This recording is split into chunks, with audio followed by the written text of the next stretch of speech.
The ace of the court. This is Sega Masters.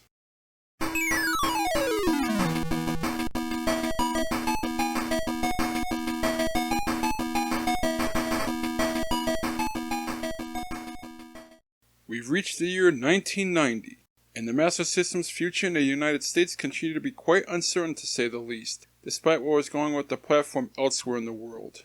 Sega was still contending with Nintendo for the North American video game crown, only now the company was clearly backing its recently debuted 16-bit Genesis console as its new champion, hoping that its library of reasonable arcade ports, sports sims, and other exciting titles could finally dislodge the rival from the top of the mountain.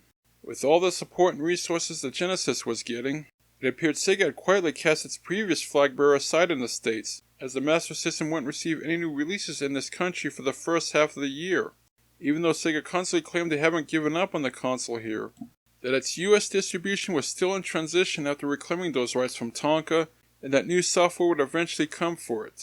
Yet while it was pretty much hibernating in the States, I mentioned in the previous episode how the Master System was thriving in Europe during this time, becoming the dominant cartridge platform and achieving the reach and popularity it never really found in the US. In addition, a handful of cartridges that were previously announced yet ultimately never released for the US market not only saw the light of day in Europe, but still found their way to North America, only they appeared on the store shelves north of the 49th parallel in Canada.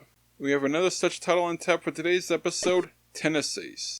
Developed by Sanritsu, this card is indeed another in the second wave of sports simulations for the Master System that started with Reggie Jackson baseball and Walter Payton football, only this one doesn't have a famous name attached to it. You might remember that when the Master System made its US debut all the way back in the fall of 1986, among the first wave of titles was Super Tennis, a bare-bones and bizarrely programmed clone of Nintendo's generically named Black Box Tennis cartridge that was seemingly played with some rather wonky physics, which made playing it quite the adventure to say the least. Now, over 3 years later, the Master System is finally receiving a new tennis title that promises to improve upon its predecessor by leaps and bounds, just as Reggie and Walter had done for their respective sports. Once you boot the cartridge up, the first impressions are promising as you and a second human player can select either a new game or continue with a password, more on that later. You next choose your avatar from a roster of 16 men and women from around the globe, each with different playstyles and attributes. In an amusing touch, most if not all of them are caricatures of the real-life professional tennis stars of the time, just with slightly altered names. Once your player is chosen, you're then offered the option of playing an exhibition match or participating in the Grand Slam tournament. In exhibition mode, you have the option of playing a singles or doubles match, then you pick your opponent or opponents. For those curious, this card has no objection with you staging a battle of the sexes between a male and female competitor.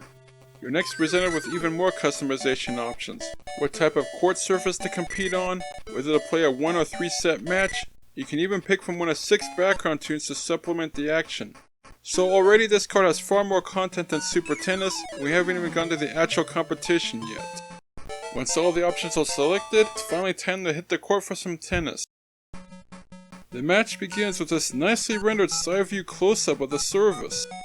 Once the ball is put into play, the perspective quickly shifts to show the action on the court. The expected rules are present, including the scoring where you need 4 points to win the game. Though oddly enough, rather than utilize the traditional 3D over-the-shoulder perspective used by most other simulations of the sport, Tennis Ace goes against the grain by opting for an overhead to horizontal viewpoint for the bulk of the action.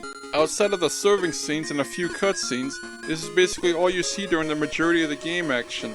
The players moving across the court, with occasional glimpses of the applauding crowd in the stands. In fact, seeing the competitors bat the ball back and forth from above might just conjure up thoughts of the original tennis simulation from many years prior. Despite its rather unusual point of view to say the least, Tennis Ace's gameplay actually works for the most part, certainly miles better than its predecessor, and the bird's eye perspective doesn't get in the way of the brisk action and moves smoothly with very little issues. The controls do take a bit of practice to get a real handle on, especially when serving the ball into play, but work well for the most part, enabling you to swiftly move across the court and perform lobs, volleys, and overhead smashes as you battle your opponents. The doubles mode offers 2 human players the option of either competing on the same team or going head-to-head with an AI-controlled partner that does a surprisingly good job of keeping up its end, even bailing you out at times. As for the presentation, their other simple visuals do a solid job of presenting the match. Despite being on the small side and rather generic, the sprites still have some solid details and animation to them, while the 3 vibrantly colored quartz representing the different playing surfaces are mostly pleasing to the eyes. The 6 background tunes fit decently with the tennis action, even though they can get a little repetitive after a time. And your ears are also treated to a few so-so sound effects, and some okay though slightly scratchy voice clips of the referee making certain calls. The little grunts each player makes as they serve the ball in the play are a nice touch as well. Just like any standard match, moving away 6 games takes the set, but one major unique feature of Tennis Ace is how your chosen pro actually benefits from winning matches, especially exhibition contests, thanks to a unique RPG-esque progression system not found in too many other tennis simulations. Should you triumph, you're treated to this quick victory screen, followed by a look at the statistics for the match for those who are interested. Then you're awarded a pair of experience points you can use to upgrade your chosen pro's attributes as you see fit. You're even given a password to save your powered up alter ego for future use in other matches, before heading back to the selection menu to compete in another contest if you so desire.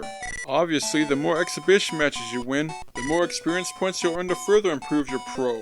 Tennis Ace even allows 2 players the opportunity to each bring a pro they're developing into action by inputting their own individual codes. Granted, having to rely on passwords to save and reload your player is slightly inconvenient, but you have to keep in mind these were the days before memory cards and system RAM, and it isn't completely unworkable. When you feel you're ready, you can tackle the Grand Slam tournament, a global championship circuit consisting of 6 opens in different parts of the world. Each leg of the tournament requires you to participate in both singles and doubles matches, so you're first tasked with selecting your partner for the doubles competitions. Be aware you're stuck with whomever you enlist as your partner for the entire tournament, with no opportunity to change, so choose wisely. Then it's off to Japan for the first competition, and each open requires you to win 6 matches, 3 singles and 3 doubles contests, before you can move on to the next country. If you do the math, that does mean claiming the championship requires 36 total victories. Fortunately, you don't have to get them all in one session, as a password records your progress through the tournament. The opponents you face in each match of the Open are quite formidable, and do get more difficult the further you progress in the tournament, but all of them can be beaten with some strategy and skill. It also helps that winning each leg earns you 5 experience points to further power up your pro for the challenges ahead. Overall, gamers used to the more traditional tennis simulations may find Tennis Ace a little strange at first, with its unusual perspective and features, not to mention the slightly steep learning curve for the controls. However, those willing to give this card a spin in spite of those quirks will still find it to be a mostly well done representation of the sport, with enough fun and engaging action and content to keep you interested for a time, along with some unique touches that do help it stand out from all the 8-bit tennis games out there. The various options also ensure plenty of replayability, especially for 2-player battles. While the Master System would still see quite a few tennis simulations come its way down the road, Tennis Ace is still a well done cartridge that does its sport proud.